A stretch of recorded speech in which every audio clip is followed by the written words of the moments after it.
Hello and welcome to the Malika Writes channel. My name is Malika Writes and today I wanted to show you some of the books I purchased. So this is going to be a mini book haul, and I also wanted to answer some questions from my comment section. So at the end of this video, at the end of the book haul, I'm going to be answering some questions, and these are just some of the things that you guys have put in my comment section. I'm also going to do another Q&A, so feel free to put more questions in my comment section and I will either answer them in the comment section, but I'll also answer them on video so you guys can hear me ramble on about them if that's what you want. So without further ado, let's get into the book haul. So the first book I have is Iron John. So this book was recommended to me. I purchased it because anything you guys recommend to me, I'm going to find some money to buy it. And so this was recommended to me and I'm very interested in reading it. I know that it touches on themes of masculinity because it was under one of the videos where I talked about masculinity that this book came up. The next book that I have purchased is Green Lights by Mcconaughey. I actually follow him on Instagram, so I'm very aware of who he is, and he's quite an interesting figure. He's been described as a Renaissance man, and I definitely would agree with that assessment. So I'm very interested in reading the book and sort of finding out more about him, because I tend to be quite passive when it comes to celebrities, so I only know what they put out there that I believe concerns me. So the intimacies of his life have never really concerned me until now, because I'm going to be reading about them. So the next book I have is The Boy Crisis by Warren Farrell and John Gray. I've read bits and pieces of this book, but I've never held a full copy, so it's great to have my own. I've obviously listened to Warren Farrell's TED Talk. I've also listened to several videos about this topic. I think it's very important, and I would obviously love to educate myself more on this topic since it does come up a lot on my channel due to the fact that I talk about archetypes and how they relate to different characters, and obviously in characters you have male and female, so I end up talking about this topic quite a lot. So it's always a great thing to have more to read and to educate myself with. The next book is one that I actually have halfway finished on Audible, but I wanted a physical copy so I can write all over it. And this is 12 Rules for Life, an Antidote to Chaos by Jordan Peterson.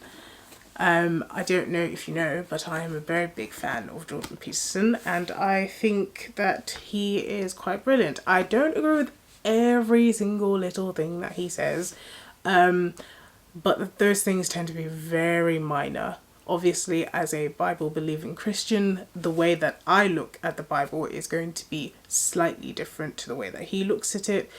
But I think that for the most part, I agree with everything he has to say about the book. And the things that he has to say about life, I almost completely agree with every single thing he says. So I'm very interested in finishing the rest and reading it and adding my notes from the first part of the book to it. The next book is one that I've recommended before. I've talked about this book. I absolutely love it. It's a YA fiction book. It's Scatterheart by Lily Wilkinson. I lost my copy, so I'm very excited to have another copy, and hopefully this time I don't lose it. I have lovely shelves. Actually, that's a lie. I have no space on my shelves. I'm going to have to find somewhere else. All these books I've just shown you don't actually have a place to live. If you watch my bookshelf tour, you will know there is no space for these books. So I don't know where they're going to go. They've just sat on my desk, and they're probably going to stay there.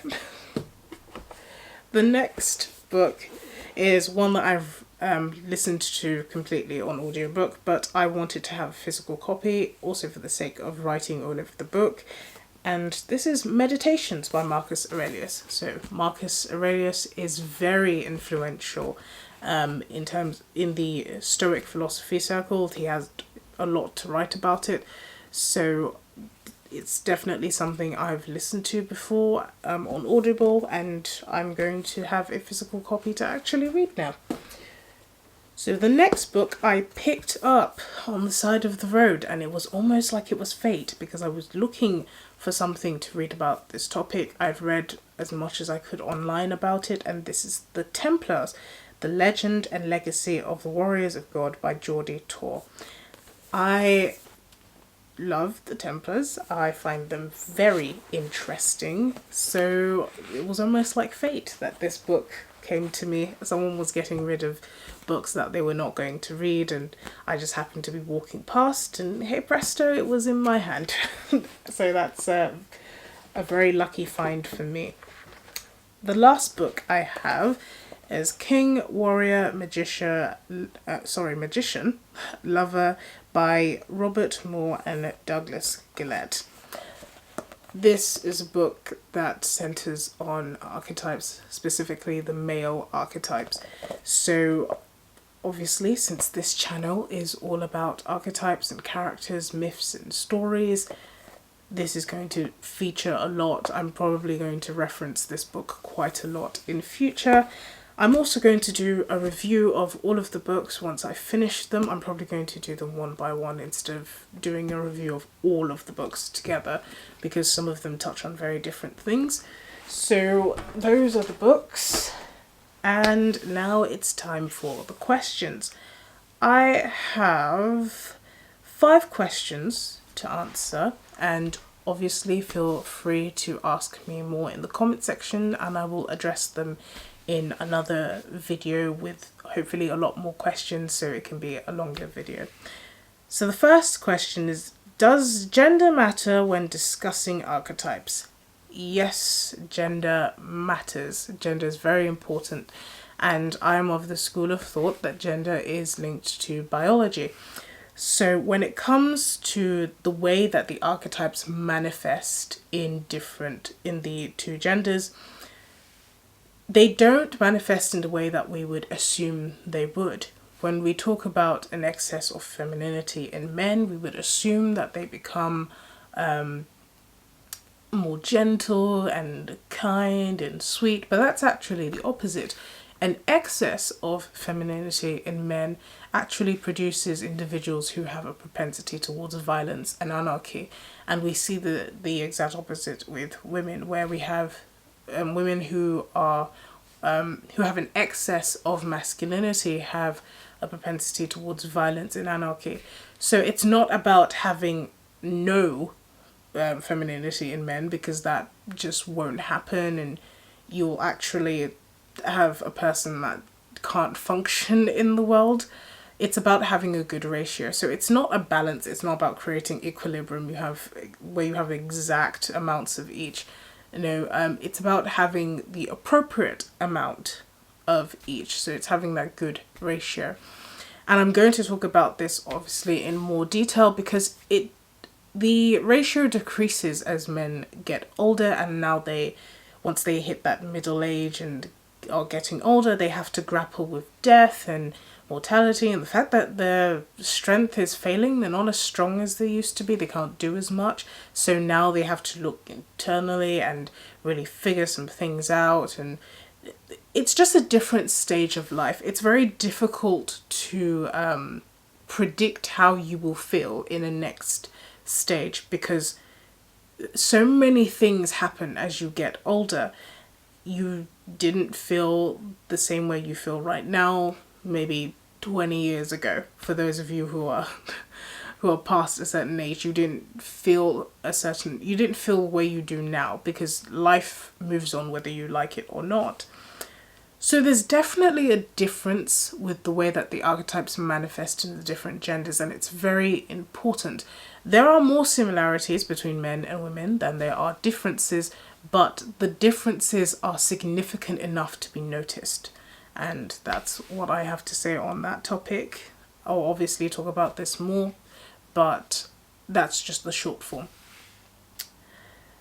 The next question, why is a woman defining masculinity? Oh yes, this was left on my Aragorn, Boromir and Faramir video, where a viewer asked why a woman was defining masculinity.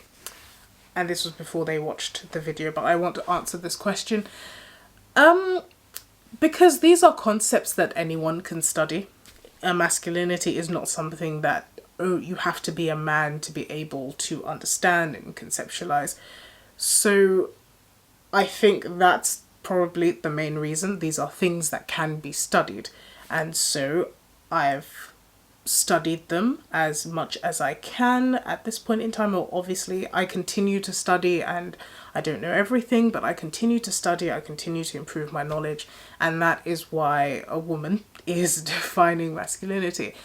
And I also want to contest that word a little bit, defining, because I'm not creating a new definition. I'm using characters that most men will agree are good role models and looking at what makes them good role models. And I would just call that character analysis, which is something a high school student could do. I just have the benefit of being slightly older than a high school student, and so I can properly deduce these characters without having the mindset of a student that may have been influenced by more radical ideas. So I think that's why I'm able to do this, and I think that's why a woman is defining masculinity. So the third question is, women friend-zoning good men led to the crisis we have in the dating market today. Okay, this is one that definitely will get its own video because I think it's something we need to talk about in detail. I think it's something that deserves a discussion from... I think it deserves a discussion that is a bit lengthy, because the way that the issue has been propositioned is that feminism, or modern feminism, has corrupted the dating market in such a way that it is very difficult for men and women to find mates, because the standard of a mate has been risen so high that men cannot compete, and the good men, the so-called good men, have been thrust into the friend zone where they cannot escape, because women have created all sorts of unrealistic standards for themselves. It would not be a stretch to say that for the most part that is true. I do think there is a problem with the way that we view relationships, but I don't think this is just something that women are responsible for, because I'm very much in the school of thought of viewing people as individuals. So this is a very nuanced conversation. You cannot take the same brush and paint everybody and look at a situation that's very complex and say that this is just the simple solution for it. Women are just going crazy and that's why relationships are failing. That's not the case. I think one of the main reasons is the fact that majority of people in the 21st century have no idea what discipline looks like. So and we can see this in so many areas of life, the fact that obesity is one of the biggest health problems that we have. I'm not saying this as someone who's standing high and mighty over everyone. I'm saying this as someone who, has to grapple with these problems. You have depression rising in the West. You have so many different issues and problems that contribute to a toxic dating environment. I think the lack of good examples in the home is one of the reasons why people have such outlandish standards. People who are in the limelight, so celebrities, people who have money, people who we have elevated to a certain status, they dictate how majority of people move in the world. If a particular brand is praised by a celebrity, it sells out. It's the same thing with dating. A celebrity who has the ability to have a lot of options. They're first of all attractive, which is all part of their star appeal. So they have all these options and they say certain things about dating which are very untrue when you just move the context a little bit. When you take a person who doesn't have, for example, those looks or doesn't have that money, they can't demand certain things. But because this celebrity has created this standard for themselves that really only applies to themselves, normal people take that and they run with it. Just the same way they take certain luxury goods and they run with that too. But it ultimately proves very detrimental for the normal people because life is not Instagram. Life is not what the celebrity paints it out to be. So I think an example of this would be the single mother culture that we see happening, especially in the States, where being a single mum with so many men paying child support is sort of the norm, or is seen as the thing to do. But when you come to normal people who don't have celebrity income, this becomes very inconvenient because that's not how their lives work. Most people cannot afford to raise a child by themselves. And let's not act like money replaces a parent. But I'm not someone who would advocate for completely abolishing the child support system because, let's face it, there are deadbeat dads out there who didn't want to be around anyway. And I would propose that if some men actually stuck around for the children like they ask women to do, we would have less single mothers.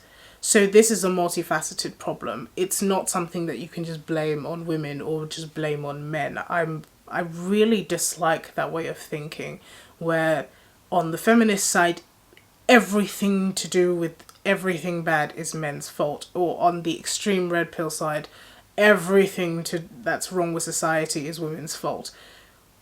You know, I'm a Christian, so I believe that men lead society. And by that school of thought, if things have gone wrong in society, God didn't ask Eve what happened, he asked Adam.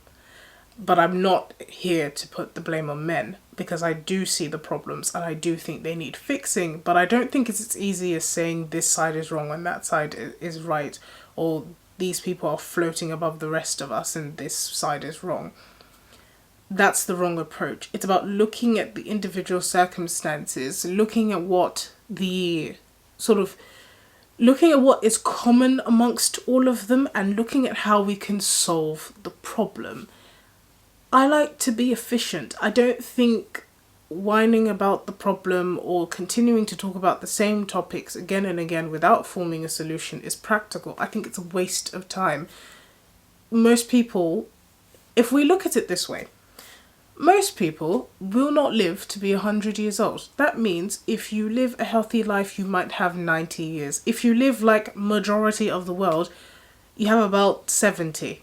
So that's not a lot of time for people to keep going over the same problems again and not looking for solutions. I'm not a nihilist, so I don't believe in burning it all down and letting everything crumble. I believe in finding solutions and moving forward. I believe that's what made the West what it is. That's why my ancestors could have come over here and made what they did for themselves. So I think in order to look at this problem, I'm going to do a more detailed video in this, but I think for the most part, we have to look at ourselves and the way we are behaving and the way that we are acting and the way that we contribute to the problem, and ask ourselves, are we part of the solution or are we part of the problem? And that is what solves a problem, essentially, when we ask those questions and when we look for ways forward. And you're not looking for a way forward for anyone else but yourself. I mean, if you decide to be a better person tomorrow, that doesn't really affect me in the long term. It doesn't really affect, for the most part, I'm I'm just a single person, so whether or not you behave in a good way that will not really affect me in the long term, or if it does affect me, it will take a very long time. So you're doing this for yourself. You're not doing it for anyone else. So when it comes to this problem of relationships, it's about looking for practical steps. We've had a lot of discussions about this. I think discussions are great and we do need to have more, but these discussions need to have a point, and the point needs to be finding solutions. So I half agree with the premise of that question when it comes to women friend-zoning men. I agree that women do friend-zone good men. That goes without saying. But I don't think that's the entire story. I think it's a very general thing, and it sort of makes it out that women are these big bad villains. That is far from the truth. That is not how anything in life ever works. That would be like me looking at one murderer, or looking at the fact that 80% of violent crime is committed by men, and then saying, you know what, that's justification to paint all men the same way. I should treat all men as if they're criminals. That would be a senseless thing for me to do. But apparently when it comes to this dating situation, we are more than comfortable with labeling each other as the devil, which I think it's just stupid, but clearly, what do I know? So the next question, Eowyn as a feminist icon. So this was a discussion that I was having in the comment section. I decided to just address it in this video. I think one of the reasons why Eowyn is a feminist icon is because we have to look at this in context, and you've probably heard me say this so many times. Context is one of the words I say a lot, but it's because it matters. When we take things out of context, that's when we have miscommunication and the point just disappears. So I think looking at Eowyn and looking at the way women reacted to Eowyn in context is that for a very long time, women's own bodies were not their own to control because of the whole childbirth element. So there's this big emphasis on women making decisions within the feminist circles. And I think it's appropriate because when it comes to our own bodies, getting pregnant was a dance with death for a very long time throughout the centuries. And women have keenly felt that pain of not being able to choose. In many countries, women still can't choose. So there's a big emphasis on choice. A lot of women have been taught, rather incorrectly, that women have always been suppressed by men, and history is just full of the oppression of women. That's not true. History is just full of humans trying to survive and the oppression of everyone who wasn't in power. But it's true to an extent that women have suffered throughout history, just as everyone else has, but was talking about women specifically.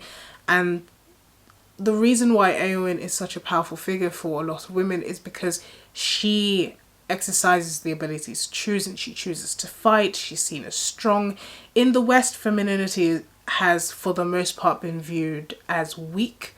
The portrayal of femininity in the media is someone who doesn't really choose for themselves. We see the naive girl being coached by the older, more experienced gentleman, and for the most part Hollywood has made that interaction look very weird in hindsight. So all of this culminates in this desire to see women having a choice or having some sort of power, because it may not necessarily be the case, but it feels that women have not had power in the past. And that's why Eowyn is a feminist icon to a lot of women. But I would argue that cheapens her and that simplifies her story to, she just wanted to exercise choice, because I believe we exercise choice every day. So that's obviously not the case. And Tolkien himself did not think this, but that is the reason why she's viewed as a feminist icon. Obviously, that's not all that she is, and she's a character I really do want to address. I think her story is very similar when I talked about Galadriel in my Femininity video, and that journey of exercising masculine traits and almost coming into your femininity. It's a journey. You're not just born this ultra feminine woman. You have to go through the whole girl period. You're not a woman yet. You have to go through that period of time where you are a girl learning about herself, learning about what femininity means. And I really want to explore this with Éowyn because she, more so than Galadriel, touches on the part of femininity that's very tricky to navigate. Because the feminine archetype, if we have to look at the goddess Psyche in the myth of Psyche and Eros, and how Psyche is this human princess and she's taken by Eros and she disobeys his rules and she sees him and she sees that he's not a monster, he's beautiful, but she's disobeyed his rules, so he leaves her and she goes from temple to temple trying to find him, and she enters the service of his mother, Aphrodite, and Aphrodite is just horrible to her. She's like the evil mother-in-law archetype. So, but this adversity helps Psyche grow, and it leads her into the underworld. She has to do certain tasks there. When she comes out again, she is reunited with her love Eros, and she becomes a goddess. And this story, a lot of people have interpreted it to mean several things. One of the popular interpretations is that Psyche is just a personification for the human soul, and I would agree to that to a certain extent, but I think that she is more so illustrating the woman's myth. So how this links in with Éowyn is the fact that when it comes to femininity, it thrives well in an already created environment. It thrives well and it's able to flourish in an environment that has already been previously created. But that's not the case in the modern world. Women aren't waiting around for a prince to rescue them, and that doesn't happen. No man needs the expectation of being a prince to rescue a woman. So women have to take on masculine traits to survive in a world that requires survival. And that's a consequence, I believe, of the fall, but it's also the truth. So a lot of the woman's myth involves unlearning the masculine behaviors so that they're able to actually exercise their natural gifts of femininity. But there is a reason why women become more masculine as they get older and as they interact with the world, because that is how you survive. There is no magical prince waiting to save you. You have to do it yourself, and asking women to be feminine sometimes is actually a harder thing than men actually know, because not everyone has a perfect situation. I recognize that I am lucky to have had both parents and to grow up in a home where I was provided for and all of that, but that's not everyone's story. In fact, that the vast majority of people don't have that. So to ask a particular behavior to manifest in a world where it's actually not advantageous to display that behavior, I don't think men sometimes understand what they're asking for and just how much of an inconvenience sometimes it can be. So, and obviously I am a big advocate. I'm a big advocate of women behaving in feminine ways and exercising their femininity, because I believe it's truly what will make a lot of women happier. But I also understand the need to take on more masculine traits, because we don't live in a fairy tale. We live in real life, and I am optimistic, but I also see reality, so an objective truth, which I'm a big fan of. So that's part of the reason why this whole femininity and masculinity conversation is so complicated, because we are not dealing with an ideal world. We're dealing with reality, which is tough and harsh, and it's real. So we have to grapple with that, and grappling is not easy. So that's the answer. And there was a lot in that answer, but I'm going to expand on it in another video. So the last question. Femininity has been lost in the Western world, and this kind of links into the last one, so I won't go on too much because this video, you know, it's already quite long. But yes, I would say that the 1950s American example of what femininity is has largely been lost in the West, and I actually think that's a good thing, because what that portrayal of femininity did is that it created the female equivalent of the Gaston archetype, which is, it created a superficial portrayal of femininity without actually focusing on any of the values. And it claimed and seemed to have the values without actually having any of the values. And it made it extremely difficult to survive in a world that was rapidly changing. So I'm actually happy that it died. I don't think it was ever actually fully achieved in the 50s. I don't think it was even, yeah, it wasn't even achieved in the 50s, because if we look at the reality of what that time was like for majority of the world, it wasn't this idyllic white picket fence picture.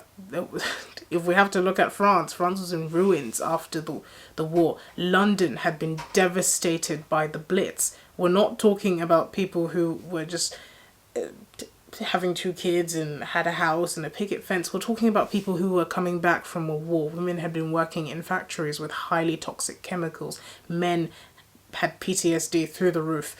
Children had been evacuated to the countryside. A lot of people were trying to find their kids. So this is not an ideal time as it's painted, maybe for a small part in the US, because the US entered the war quite late and they didn't suffer something like the Blitz.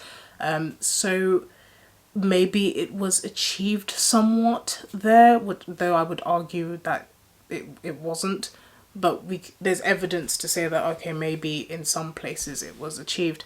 But yeah, I don't think the femininity that people often refer to, which is the 50s archetype of femininity, could survive anywhere in the world, because it was based on a dream that didn't exist. It didn't take into account the very real reality of what people were actually going through at that time. The war had ended just a few years ago, so people were really grappling with the fact that we had had a Second World War, and there was the Cold War on the horizon. So yeah, I think that model of femininity was lost, but it's given us what I see is a unique opportunity to actually discover the fundamental values behind these concepts, and to strip away the superficial stuff and actually get down to the roots of what these things actually are, which is something we have not had before, because most of human history has been about survival, and we've had a unique opportunity in the 21st century to become so advanced that we can dedicate so much of our time and lives. You watching this video is something you wouldn't have had the luxury to do before. So we are in a time where more than ever we can dedicate hours to just educating ourselves about concepts that you would have just had to pick up along the way if you lived in another time, or even lived in certain countries around the world right now.